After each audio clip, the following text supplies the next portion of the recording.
All right, welcome to Power of Community, everybody. My name is Brian Gorenc. I'm the Vice President of Threat Research at Trend Micro, most primarily known for running the Zero Day Initiative program, which we're going to talk a lot about today in this keynote. I also, run and organize and adjudicate the ever-popular Pwn2Own hacking competitions. And today I want to be a little bit of an exploit historian for you and kind of go over kind of the 20 years of our program and what we've done and some of the cool exploits that we've seen. And when the POC crew actually asked me to come and present at this conference, we wanted to take a look back at that 20 years, just like he was saying. Like, it's been, a good amount of time in this industry for us to understand what's been going on. And we look back 20 years, there was a lot of really cool, interesting technology stuff that was happening at that time, right? YouTube was just launching, and it quickly got acquired by Google, of course. And a lot of the social media companies were coming online, like Twitter is about 20 years old at this point. Facebook was just opening up. There was a lot of innovation and things happening in the industry. And of course, at the same time, right, the Power of Community Conference was launched 20 years ago, right? A small conference where people could come together and share their ideas and be part of this community and really understand how to push security forward, all right? And when I look at my journey at Power of Community, I actually presented 10 years ago, at the 10-year anniversary at this conference. So I was presenting with Abdul and Jaisal. We were talking about Adobe Reader vulnerabilities and exploits at that conference at the time. And when I went back to go look at the agenda for the conference in the archives, I recognized a lot of familiar faces in those names, right? Jaleel was talking about breaking font parsing at the time, and I got to see him, start a company and have it acquired by SecureWorks. He's formed he had done a conference in NopCon that we had supported for many years and done presentations at. And Fyodor and Vlad, I actually now work with every single day, right? They both work at Trend Micro. They're in our group, and we get to work with them on, some of the threat research at Trend Micro. So when you go back and look at the conferences from the past, and when you look at, the community that we're here with today, there's a lot of friends. You're going to get to work with a lot of these people for many, many years, right? And I always found that really interesting, that it truly is a community here at POC, and it's something that, I think we can take a lot of pride in, right?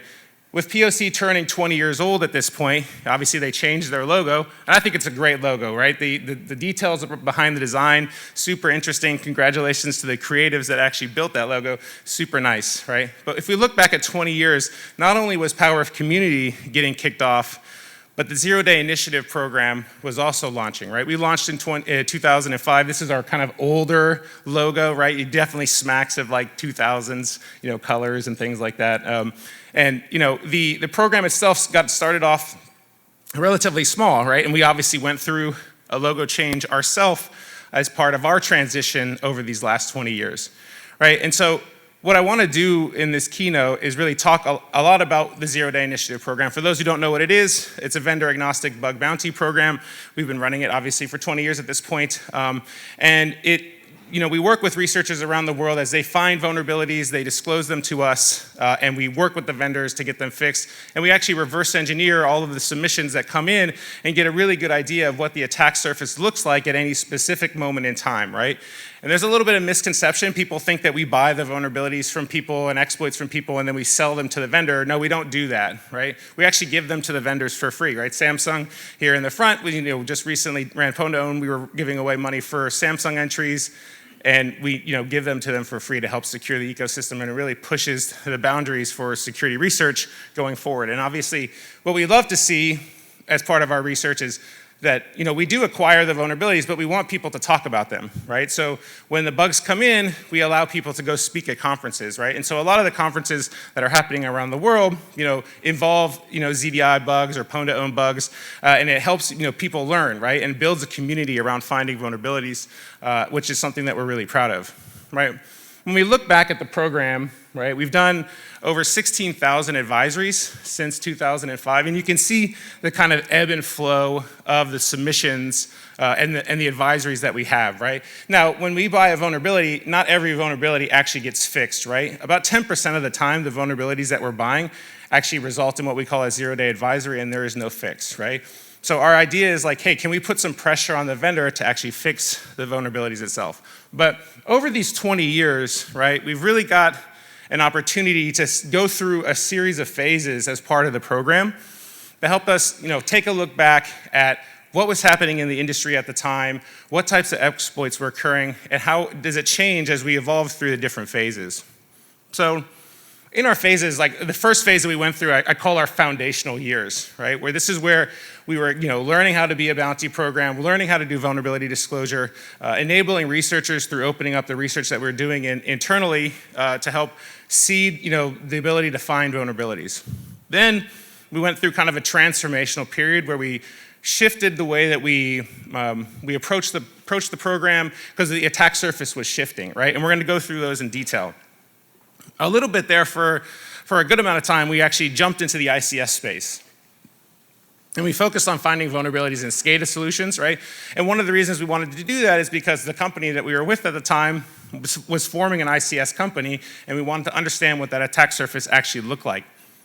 So we got to experience what, the quality of the software in the ICS space, the types of exploits that would exist in that space, and we learned a lot exactly how the industry worked on that side of the equation. We also spent a lot of time, looking at IoT devices, right? And this is where we really started to look at embedded systems, learning how the attacks would work in the embedded systems, the types of vulnerabilities that existed, the pure lack of mitigations that existed in the IoT space, and it really, changed our perspective about what it took to be an embedded, exploit developer.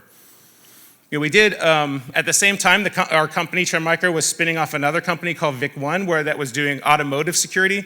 And so we dug really deep into the automotive arena, trying to understand what types of attacks would exist, how you would attack a hyper-connected vehicle, and the types of exploits and what it would look like and how it would be different than what we would experience kind of more in the traditional server-side, client-side space. And with everybody now, of course, everybody's talking about AI. If we're not doing AI, you're probably not going to be working in the space for very long.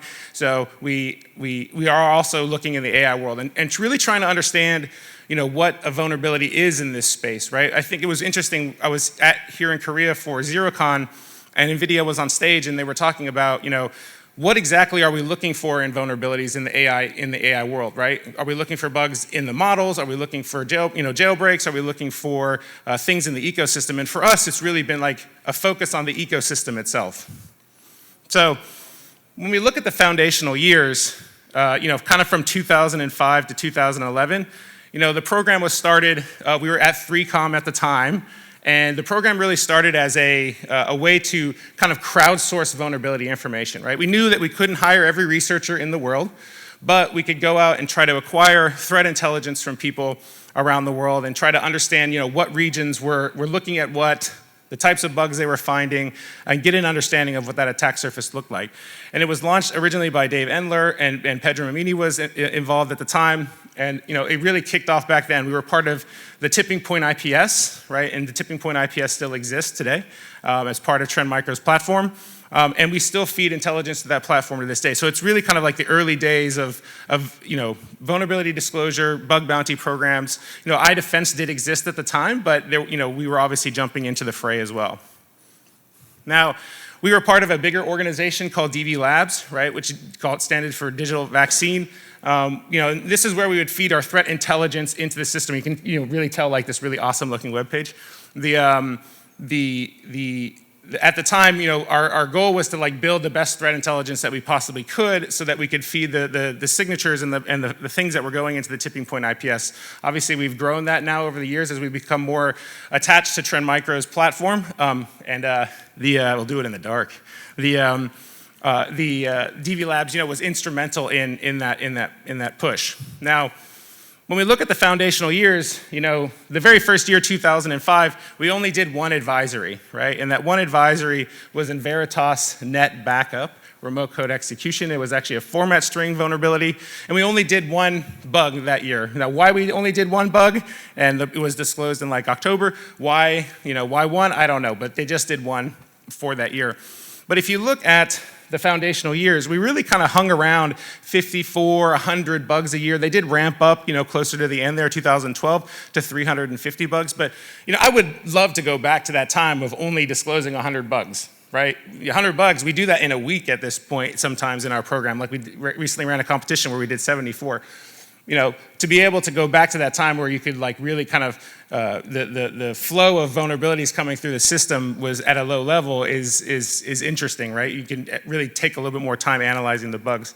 But one of the things that we really got into at the time as part of the program was actually, it was really deep into fuzzing, right, and reverse engineering, right? And so Pedram, who was running the program, actually pretty much wrote the book on fuzzing. I don't know if you've seen this book before. I've read this book, I think, multiple times at this point. And it really kind of defined how you would go about fuzzing a specific application, what process you would use, what techniques you would use. And it was really a valuable text for not only like myself, but also researchers out there in the world who wanted to learn. And I know that back in, I think, Black Hat 2008 or something like that, they released the Sully fuzzing framework, where basically a network-based fuzzer, you define like the protocol in a Python script, and then it would mutate the package, the packets that were going to the service, and then look for crashes and things like that. Really kind of early days in the fuzzing, and fuzzing has really fed vulnerability discovery over the years, right? Obviously, what we've done now is we've really ramped it up, right? We have coverage, we have scale, we have all of this stuff going on to help us find vulnerabilities, right? And so, but in the early days, it was still like a couple of Python scripts that you were running to actually make things work. In fact, this is the time when I submitted my first bug to the Zero-Day Initiative program, actually in 2009. And fun fact about myself is like the very first bug that I submitted to ZDI, ZDI rejected, right? And so that was very, very disappointing for me. But then I came back and was able to run the program at some point, so that was good. But it was also a time where we wanted to, change the way that we approach, purchasing vulnerabilities, right? And in 2007, we actually, the Pwn2Own competition was formed, right? And Pwn2Own actually started at CanSec West, and the reason it started is because Dragos, the organizer of the competition at the time, was tired of hearing about how secure Mac OS X was, and all of the commercials, and the month of bugs, and all of this stuff. And what he decided to do, he's like, I'm going to put fully patched MacBook on the conference room floor, and the first person to come exploit that will own it, right? Pwn2Own, right? That's where the name comes from. And ZDI was there at the time, and we decided that we would spend $10,000 on the exploit that came in. And Dino Dizovi came in, he exploited QuickTime, and Pwn2Own was born, right? And we were able to start a way to kind of map to what was going on in the underground for purchasing like, high quality exploits to get us an understanding of how things were working. So in the transitional period, right, obviously like I took over the program in 2012, right? So we were going through a little bit of a change at the time. We had moved from 3Com to HP, right? And I look at the years from 2012 to 2018 as really kind of transformational years, right? We obviously ramped up the vulnerability disclosure during that time. But we also really captured what I think is a really interesting part of ZDI history, which is Pwn2Own, right? So Pwn2Own, obviously most of the people in this room are aware of the contest itself, but it's grown from that very humble beginning of just at CanSec West with a MacBook on the stage, right? It's now grown into a really global competition, and we do multiple of these every single year at this point. Right, obviously it started in Vancouver, and then we moved it to Berlin. It's actually co-hosted with OffensiveCon. We started Mobile Pwn2Own, the one that targeted mobile devices, kind of back in 2013. And the first one was at Amsterdam. And then we moved it to Tokyo. This one's moved around a lot, right? Tokyo, Toronto, moved to Austin during COVID, and now it actually sits in Ireland, is where we most recently ran this competition. We ran one in Miami as well, which is focused on the ICS space, and we also have one that focuses on the automotive space. And it's really become like a really interesting point every year to check the security of various products and gather the best researchers in the world to participate in this competition. But in the early days of Pwn2Own Vancouver, right, where we were running it at CanSec West, what we really got to see more than anything else is the evolution of the sandbox. Right? And so at the very beginning of Pwn2Own, the exploits, all you really needed was one bug, right? You needed a use after free in the rendering engine. Here's an example of one on the screen right now. They're browse to an attacker-controlled page, take advantage of a use after free, and get code execution on the host, right? And use after frees were very, very popular. By the way, there's going to be a lot of exploit demonstrations in this talk, so just be ready. There's a lot of use after frees in the browser. People were taking advantage of them. Back in like 2012-ish, there was 2013, Java Sandbox escapes were really, really popular.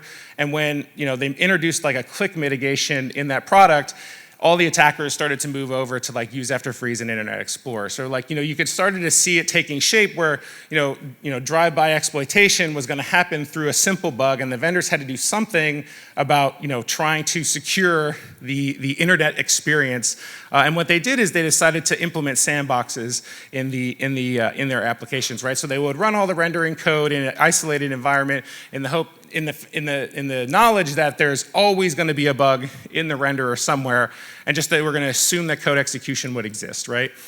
And in the very beginning, they were leveraging kind of OS-based protection mechanisms, things like Windows Station, desktop isolation, job object limitations, mandatory integrity controls, and eventually things like app containers and more complicated sandboxes would come out, right?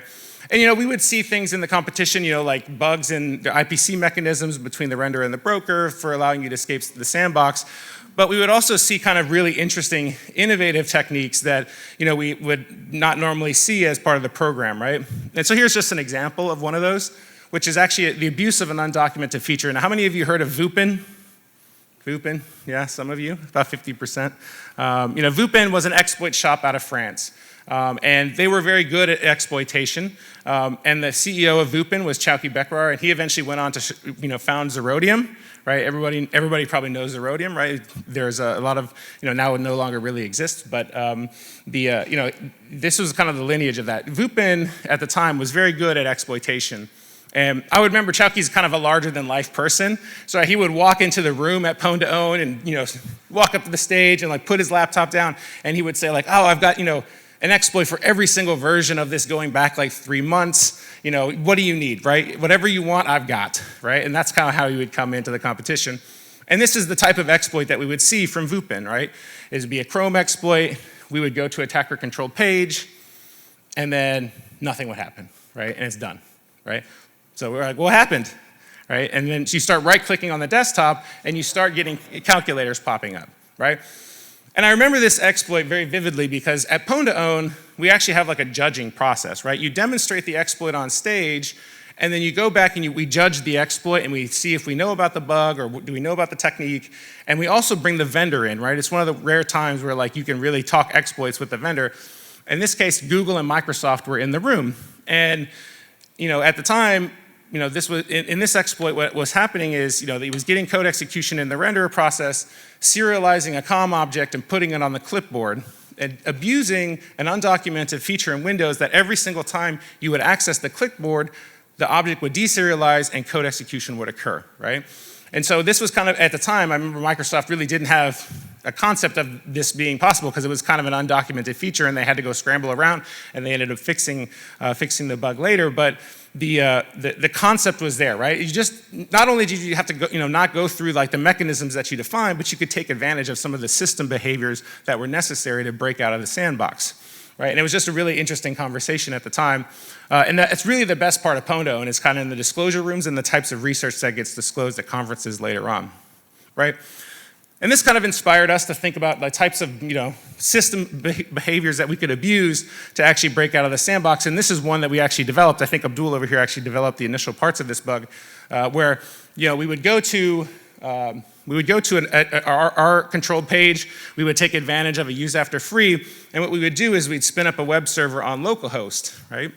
And then we would redirect the page to localhost and serve up the same exploit again, and get code execution, right? Because at the time, there was no sandbox enabled when you were going to a locally hosted web page, right? And you could take advantage of that to break out of the sandbox. Now, this is a system that this is a bug that I don't think Microsoft ever actually fixed. They just said this was how it was designed and this is how it's gonna be.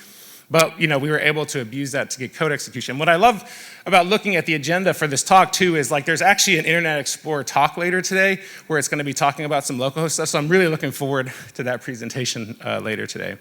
So this is just kind of one of the ones that we developed internally.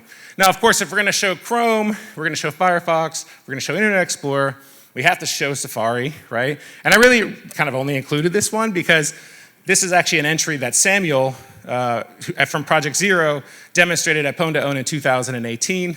And this is when attackers were kind of moving from UAF exploitation to JIT exploitation. And you can see here him getting code execution on the Safari Sandbox. And since then he's gone on to do really amazing things at Project Zero, the V8 Sandbox and all of the stuff that makes exploitation really, really hard, right? And so, at least at some point we were a small part of the kind of influence on the Sandbox itself, right? Now, at the same time, the attack surface was shifting, right? We were moving away from desktop, we were moving away from servers, we were moving to hypervisors, virtualization, we were moving to the cloud. The mobile phone was becoming more and more important for processing and things like that. And of course, we wanted to shift the competition to see what was possible in the virtualization space, and in the mobile space and in the cloud space. So here's an example of, back in that time frame, the Chinese teams were very, very, popular in the competition. They would bring arsenals basically to the competition and they would try to beat each other up with the entries that they had. And here's an example of just one of the Oracle VirtualBox escapes that was demonstrated at the competition. And, this one for us, we pretty much always include Oracle VirtualBox in the competition, right? And we've learned a lot about the attack surface over the years in this specific product, and we've actually tightened the rules, right? We kind of removed 3D acceleration because there was about 8 million bugs in that, and so that there was an easy way out. And so we've tightened the rules, and allowing us to get, more focus on, kind of bugs that are in the hypervisor itself, right? And during the disclosure process, you learn a lot about how a vendor like Oracle will work on security in a very specific product as part of that disclosure process. Now, of course, if we're going to put Oracle VirtualBox in the competition, we have to put everybody's favorite hypervisor in, which is VMware Workstation in the competition. And this is another entry from one of the Chinese teams at the time who was coming in hot to win the competition, right? And in this specific one, I believe they were taking advantage of a bug in VMware's backdoor code. And you can see here that the exploitation and the jumping out of the hypervisor, jumping out of VMware was relatively quick, right? You just goes really, really fast, and now you've got code execution on the host, right? So this has a lot of implications because the expectation was that there's a security boundary there, right? And there really kind of wasn't, right? And the same thing goes for containers. We received container escapes in the competition itself, and everybody uses the virtualization as a security boundary, but it really doesn't exist that way. In reality, right? And so, one of the things we said, okay, let's make this really complicated. I remember Abdul and I were I think probably here at POC, having a conversation, how do we make this really complicated at the event to see something that's really, really cool that nobody's ever seen before, right? And we said, okay, let's do a kicker in the competition where it's if you're able to, from the guest web browser, compromise the browser, escape the sandbox, break into the kernel of the guest operating system, break out of the virtualization, and get code execution on the host, that would be awesome, right? We really want to see that, right? And this exploit takes a little bit of time, so I kind of want to, I'll talk through it as we're going along. And I want to set the stage. You can imagine, at Pwn2Own, you're under the clock, right? You've got 30 minutes, 3 attempts in 30 minutes, and you're sitting there and you've worked on this exploit for months at a time, right? And in this specific situation at this time, there was 2 Chinese teams who were vying for the title of Master of Pwn. Master of Pwn is the winner of the competition, who brings the most exploits, the most interesting exploits, and they need this exploit to land to win. And of course, it's the last exploit of the competition, and it's the most complex exploit of the competition, right? So you can imagine the way Pwn2Own works is we're sitting at a table just like this, and you're sitting there, you hit enter, and you're sitting there and you're nervous, and you're watching, looking for signals from the exploit to come back to you to make sure it's moving forward. But at the same time, you've got cameras in your face, the clock's going down, you've got all your friends in the audience who for a fact are gonna razz you if you fail, right? That's pretty much how it works. And so in this case, the exploit itself, everything's fully patched, right? Fully patched Edge, fully patched Windows 10, fully patched VMware Workstation, fully patched host operating system. And what they did is I think they took advantage of a JIT vulnerability to get code execution in Edge itself. then they were able to break out of the sandbox of Edge and start attacking the underlying guest operating system.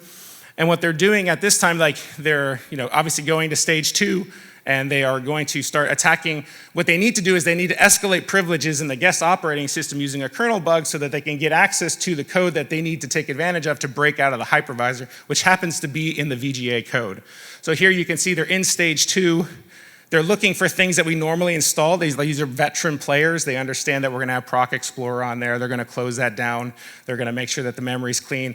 Then they're gonna escalate privileges, and then they're gonna go attack the VGA, and you'll see that it resizes the screen, and then calculator pops out, right? Super cool exploit. And I remember watching this one live, right, at the event, and it was just amazing to see. And like the amount of work that went into the, into the exploitation of this bug chain, multiple bugs, multiple targets, multiple people involved, kind of really highlighted like the ingenuity and the innovation that was existing at the security research world at the time.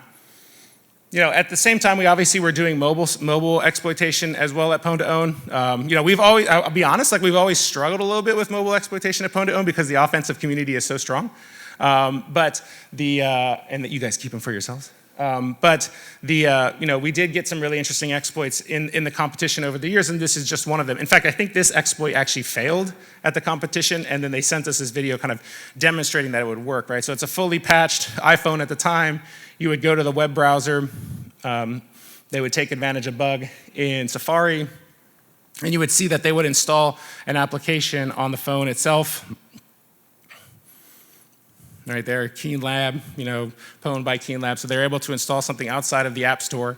And at the competition, we had like a kicker for being able to survive a reboot, right? Because we found that interesting that you could persist over a reboot. And so you can see here, once they reboot the phone, that app will still be there, right? Give it a second here. But even to this day, we're still receiving really interesting exploits. At the competition this year, I think there was multiple entries against the Samsung device, and one of them actually, Ken Gannon's one from last year, actually won a Pony Award for the work that he had done, and he's presented that I think at conferences now, and I think he's got a good chance to win the Pony again based off of the one that he submitted this year to the competition. So you can see here, reboot the phone, and we'll see that application is still there. Right, just really interesting stuff in the change of the attack surface itself. But what we really wanted to understand, all this is cool, and we wanted to see these really complicated exploits come in, multiple bug chains. I think we received one that had like 15 bugs in the chain at one point, super complicated stuff. But we really wanted to know, okay, we're buying all this stuff and we're disclosing, but are we actually making any impact in the scene on the vendor side, right?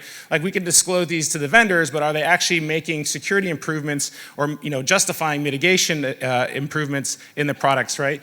And so we were lucky that actually David Weston from Microsoft actually described kind of the internal process that they had at Microsoft at the time for handling Pwn2Own bugs, and hopefully this sound will work. What was our inspiration for this? So we had a lot of luck and got a lot of value off of the Pwn2Own competition. So every year, for those of you who don't know, there's sort of a grand championship of hacking, at least in the browser space, called Pwn2Own. And folks from around the world come and exploit browsers. And as I said, that's really a technical feat at this point because we've reduced the number of people who can actually bypass mitigations in modern platforms to a very small percentage. And so every year, we would kind of hang out and wait for these exploits to come in, and we'd tear them apart the second they came in, and we'd make all kinds of improvements. So this list here is just a few places where either we were inspired based on analysis of a Pwn2Own exploit, or we were further kind of evangelized, or we were able to work with management to say, see, what we were saying is true. We're seeing these kind of techniques used in the wild. And we were able to land a whole bunch of improvements. And you can see the excitement in his voice when he's talking about it. Even to this day, I mean, I've ran 30 Pwn2Owns at this point, and even now, every single time we run one, I love seeing the exploits come in and going into the disclosure room and learning what's happening. And knowing that at some point there's going to be a vendor out there that's hopefully going to use the details that are coming in from the competition to actually make some mitigation changes in the competition, or from the competition. And you can see here just some of the interesting ones are like CFG, removal of flash, moving font parsing out, removing some of the Win32 APIs. And we're just proud to be like just a small part of what it took to like get, you know, the exploitation of browsers to where, and some of the attack surfaces that we've seen to the point that they are today, even if it is just, you know, us organizing a competition and the community coming out and actually, you know, bringing the heat and bringing the really good exploits into the competition. Right, so those kind of transformational years where we felt like we were, you know, trying to make an impact like in this specific area, we decided, okay, why don't we shift a little bit and learn a little bit about the ICS space, right? And, you know, what is it like to go work in the ICS space? What is it like to actually do exploitation in that space? And let's be honest, it's a completely different beast, right? By beast, I mean it's really easy.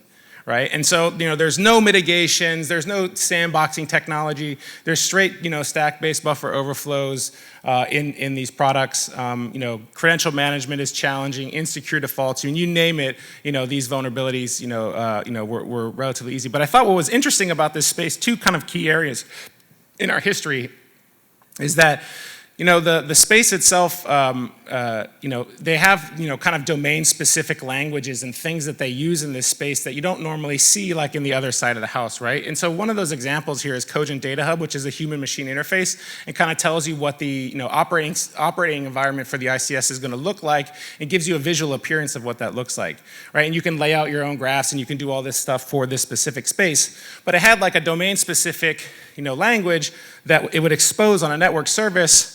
And you could take advantage of that domain-specific language to actually get code execution on the server itself, right? And so you can see here, it would do, you know, do information disclosure, or you could use the domain-specific language to get code execution on the server, right? You can see here, you know, calculators popping up all over the place in your SCADA HMI solution, right? And HMI has obviously been used in the wild attacks, right? Black Energy, you know, Stuxnet and things like that. Vulnerabilities in HMI have been taken advantage of. And, you know, you can see here, what was interesting about this though is like these domain-specific languages, it was not memory corruption, right? And so the exploit was 100% reliable every single time, right? And so super high power exploits that were coming in through the program and through the competitions, right? But there was also the classic memory corruption ones. Web access, Advanced Web Access, you know, was a product that was heavily used in the IoT and ICS space for HMI as well, and it would expose RPC endpoints. And you can see here, like, you know, you could get basically easy stack-based buffer overflows and get code execution on the server for Advanced Web Access. And I think one of the interesting parts of this is like this industry also was challenged in patching, right? There was a lot of failed patches back in the day. And that's kind of the first time we saw kind of like failed patches existing in the space. And it's gotten, to be honest, like a lot worse, right? We've done a presentation about this at Black Hat recently where, you know, there's a lot of failed patches that occur. So if you're an end-day researcher looking at bugs and they highlight, you know, from the patch where the bug is, there's a good chance that that bug actually is not fixed correctly, or there's a variant right next to it, right? And you can take advantage of that as a researcher to try to work in the bounty space. You know, we obviously worked and did a little bit, you know, and started to run a pwn-to-own competition in this space. We actually partnered with S4 at the time, which is a conference in Miami. You know, one of the most popular ICS conferences. And you know, what was interesting about that, you know, we'd run, you know, some of the classic kind of like Kepware and some of the, you know, interoperability, you know, servers that were used in the competition. You can see here, you know, it's blurred out. Sorry about that. It was 0 day at the time when we actually took the video. But you know, all of these systems were running at system, right? So you would get code execution on the server, and of course everything's running at system. And this is the stuff that's running your power grid, obviously, and that's kind of, you know, embarrassing, to be honest. But what was interesting about this space is it's the first time we actually got to work with the spec manufacturers, the spec designers for some of the interoperability frameworks, right? A lot of these ICS systems communicate with each other using OPC UA, and we actually got to work with the authors of OPC UA to put in that as a target into pwn-to-own, and Computest, the people in the middle here, actually brought an exploit that took advantage of, you know, a vulnerability in the way that the certificate, you know, implementation occurred in OPC UA, and they actually were able to bypass all of the security for OPC UA and get access to the boiler temperatures, which you see on the screen, but also possibly allow you to like change the boiler temperatures as well. Well, we got to work with the actual spec manufacturers to help secure the actual spec itself and push a lot of security not only into the patches, but down into the specifications themselves. Right, in the ICS space though, obviously we spent a little bit of time there understanding that space, but then we kind of moved on to like looking at the IoT and in the embedded world. And we had actually kind of been doing like IoT since early 2012, because that's how long we had been running the mobile Pondo competition. But we really ramped up internally our embedded research teams in our group around 2019 in preparation for work that we would do in the automotive space in the future. Right? And one of the things that we learned about the IoT space is sometimes the challenge more than anything else is getting access to the firmware, right? And obviously, glitching really helps in that process. And what you see on the screen here is actually the glitching rig that we have in Austin, and our hardware team was using it to extract some of the firmware from one of the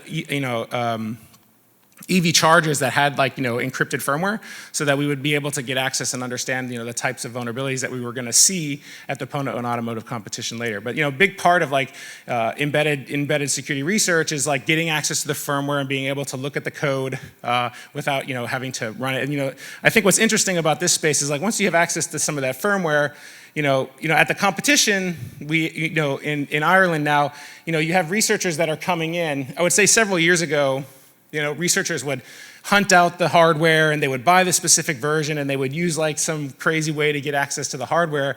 And now there's a lot of them that are just coming in with emulated hardware and emulated firmware and coming to the competition without ever seeing the devices at all. Right? They've emulated everything, they've written their exploit in emulation, and the first time that they see the device is actually in the competition itself, right? So things are evolving in this space, right? And here's just these are actually from this year's event several weeks ago. You can see a lot of the shells and the exploits that happen on the printers. You had really cool exploits in the Unify AC AI Pro camera. We had a lot of entries in the IoT Philips Hue bridge. Right? We had I think 13 entries or something ridiculous like that. And we thought, okay, surely every single one of these is gonna be a collision, right? The first one's gonna hit, it's gonna be 0 day, everything after that is gonna be a collision. But that is not what happened. Every single entry was unique, right? And so it's that's a lot of bugs in that product that people are looking at and finding. And that was, I think, one of the most interesting stories from that event, along with, the fact that, Canon, there was a lot of attempts against the Canon devices where, the researchers were able to kind of put, their images on the screen and get shells. But a lot of the people who are working in that space are, again, emulating those devices and working in a little bit different manner than what we're used to. Some of the observations in this space, what's interesting about a lot of this, and I've heard from conversations that I've had this week already, is a lot of the hardware, exploitation is you have to understand the kind of chipsets that are inside, and there's regionality challenges that exist in some of this hardware, right? It may be the same model number, but underneath internally, the chipset may be different in a different region, right? And so we've actually had people who've developed their exploit for Pwn when they bought the European version, and we bring in the US version of the device, and it doesn't work just because of kind of that regionality issue, right? And you see that in the mobile space as well, right? A lot of the exploits, have to be, tailored specifically for the chipsets on the target devices that you're trying to compromise. Same thing in IoT, and we see that happening at the competition. So normally when you see a failure at Pwn Ireland, it's likely because of some regionality issue, right? Another interesting observation in this space is, when an update goes out, it's not just available to everybody. There's a rolling update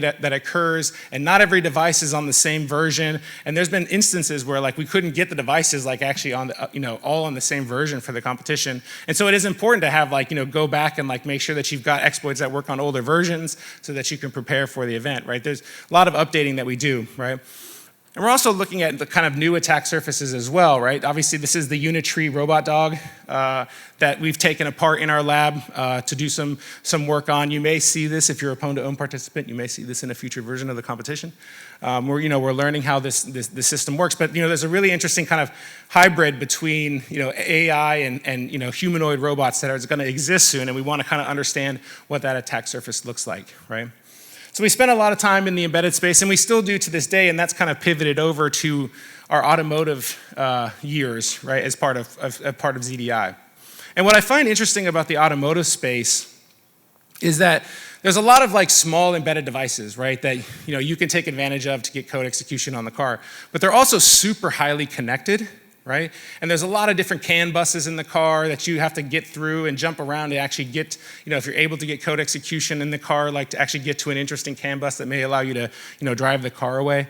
There's a lot of like really interesting stuff. So it's this real combination of like low-level embedded and then being able to pivot in the vehicle to different subsystems to be persistent in the car itself. And along with that, as the vehicles are becoming more and more connected, right, you've got all this cloud infrastructure that they're connecting to, and there's, you can take advantage of, vulnerabilities in that back-end cloud infrastructure to get access to other vehicles on the road.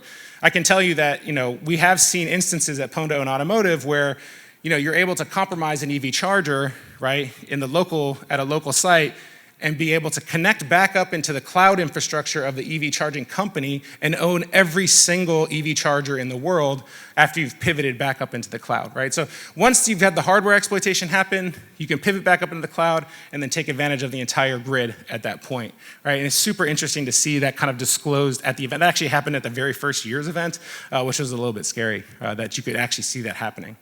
Right, so obviously, we have Pondo and Automotive, which is actually going to take place in January. And we've spent a lot of time understanding kind of like the in-vehicle infotainment systems. We've had to build our own rigs to make sure that we can run them, not in a car. And we've had researchers come out and take advantage of bugs and like install Doom on them, right? And I remember specifically like in Tokyo, like playing Doom on the stage on an IVI, which was always pretty entertaining. This was actually from NCC Group, their exploit from that year. And we've spent a lot of time in the EV chargers, right? I don't think there's an EV charger on the planet that we haven't compromised at this point as part of Pondo own or some of our own internal research. And you can see here, David, from Synactive, taking advantage of a vulnerability, I think it was over Bluetooth in the charge point device and putting the French flag colors, of course, on the charger. We've seen, let's see here. Attacks against kind of the more prosumer style EV chargers. Autel, right, is a very, kind of prosumer kind of charging EV charger, which allows you to charge people for charging on your devices. You can see here that, PHP hooligans came in and compromised the Autel device. We've looked at OEM pieces inside of the chargers that are out there in the field, right? This is Phoenix Contact. And, these are real-time embedded operating systems. And so, there's not shell in the traditional sense. So they would like flash, like in SOS, right, on the lights on the device to demonstrate that they actually were able to get code execution on the device. And of course, like any Pondo own, there's got to be some sort of rickroll. And of course, Cena brought in a exploit that would rickroll us on the Ubiquity device, and got a good laugh. The funny part about this is like he was using the screen and the camera, and those were actually like features that were not enabled at the time by Ubiquity. So his exploit would enable kind of those features that didn't exist yet. And of course, if we're going to show automotive exploits, we should show a car exploit. And so this is just one of the, Synactive has been involved in the competition for some time, and this is just one of the really cool exploits that they did at the competition. This is a bug in the way that the Tesla's Wi-Fi was working at the time. I think it was a 1-byte override, if I remember correctly. You have to go read the Synactive paper, but it's just really cool to see. Like you sit there, they're outside of the car, and they're able to take over the car through using a vulnerability in the Wi-Fi of the Tesla Model 3. Now, of course, we have a partnership with Tesla, so the people clapping in the car, those are actually like Tesla engineers at the event, right? And they have their foot on the brake, right, just in case the car lurches forward. We should have actually probably turned the car around, to be honest, to be more safe.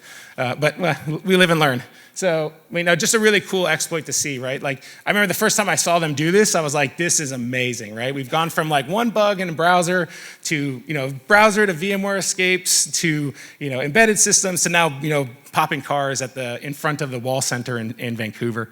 Always entertaining. I remember too, like we had to hard code the addresses of the car because the bug would like take advantage, like any car that was driving by would exploit it. So, a little extra security or safety precautions at the competition. Right, so in the automotive years, like, and we're still doing this, we're still learning. Like this year, we actually have the first ever hypercharger manufacturer coming into the competition. All of those, ones that you're seeing on the highway that can really pull a lot of juice into the car and charge really quickly. Alpatronic, they've come to be involved in the competition. Seeding researchers with hardware so that they can actually look at these systems in a more holistic manner, right? And of course, obviously, now we're kind of in our AI era as well, right? So we're starting to look at bugs. And like I said at the beginning of the presentation, we are at this time, really still trying to understand exactly what this looks like in this ecosystem, right? Everything's moving very fast in the AI ecosystem. Vibe-coded stuff everywhere, people implementing MPC servers all over the place. And what does that attack actually look like, right? And when NVIDIA talked about that in the stage at ZeroCon, it really got me thinking about how we were going to approach this problem.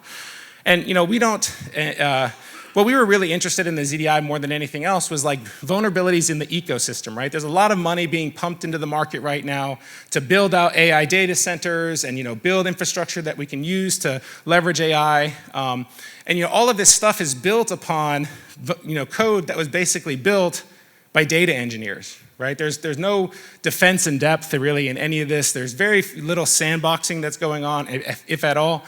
And as part of our program, we've actually developed we found over 100 vulnerabilities in AI products at this point. Most of them are in MCP implementations, to be honest, that exist, but the rest are in ML frameworks, agentic AI frameworks, and AI tool chains that allow for AI workflow orchestration. But the bug types are what are interesting to me. It's not like super complicated stuff. It's like deserialization and command injections, right? So here we sit 20 years later, we've gone through this whole process, and we still love our command injections, and here we sit. And this is running like our ecosystem and our economy for years to come, right? And so we've got to do some work in our space to actually harden these AI systems.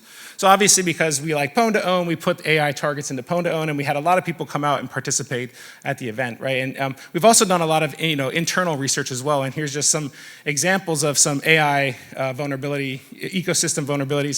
This one, if you watched recently Jensen's keynote speech at the NVIDIA conference, he talked a lot about like all of these frameworks that they're making available for people to build upon, right? And this is just one of those frameworks that he was talking about. It's called Isaac GR00T, and it allows you to make the connection between AI and those humanoid robots that we were talking about, right? And so here's just one of the bugs that was found internally by our team to exploit a vulnerability in this Isaac GR00T system.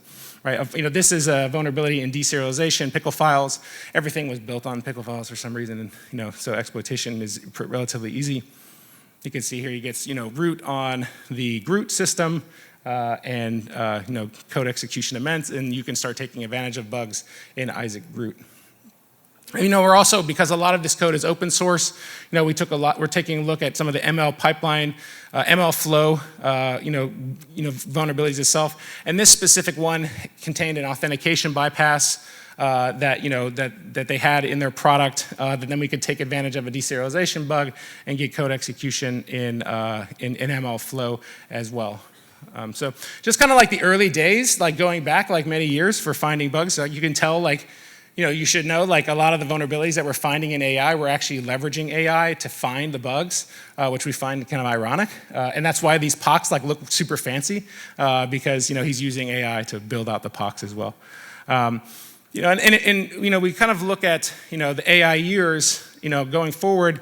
We're also not only are we looking at the bugs and the ecosystem in a very specific way, but the way that we're going to find vulnerabilities is changing as well, right? 20 years ago, we had fuzzing, early days of fuzzing, ramping it up, with coverage and scale, and everybody kind of using frameworks to find bugs. But now, we've got reasoning systems that are coming out that are like looking at the code and trying to understand. And I think one of the talks that we have, I think right after mine, is Team Atlanta talking about the system that they use to find vulnerabilities and win the AICC competition, right? And I think that's kind of the next thing, if you that's going to be happening in this space, is people needing to understand how to apply these reasoning systems, especially if you have access to the code, to find vulnerabilities and kill the vulnerabilities before they get deployed out there in the field, right? Obviously, when you don't have access to the code and a lot in the offensive world, right, there's still a lot of work that needs to happen before you can really take advantage of some of this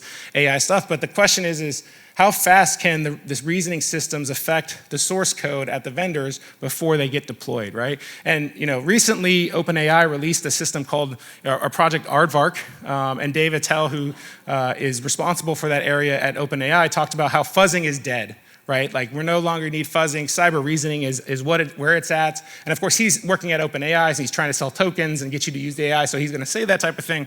But I really think there's going to be some sort of blend, right? If you look at Team Atlanta's architecture, they released a 150-page paper on their architecture, and a lot of it was about using AI to assist in fuzzing and doing these things. And so that's a talk that I really think you should pay attention to. And I look at you when you look at the future of what's happening here and what's even happening at the conference today, right? You have talks from people who are doing AI research right after mine. You have Samuel talking about the cool work that he's doing at Project Zero, hardening the attack surface. There's talks about automotive, right? There's talks about Internet Explorer still at this conference, which I think is great. And a lot of talks about just really cool stuff. And this community that we've built over the years, is really following the attack surfaces and really pushing the security forward. And I'm just glad to be a small part of this industry. And I hope that you enjoy the talks that are coming after mine. I hope you enjoy Power Community. We'll see everybody at Drinking Hell on the second day, and hopefully I'll survive and win that award. And thank you very much.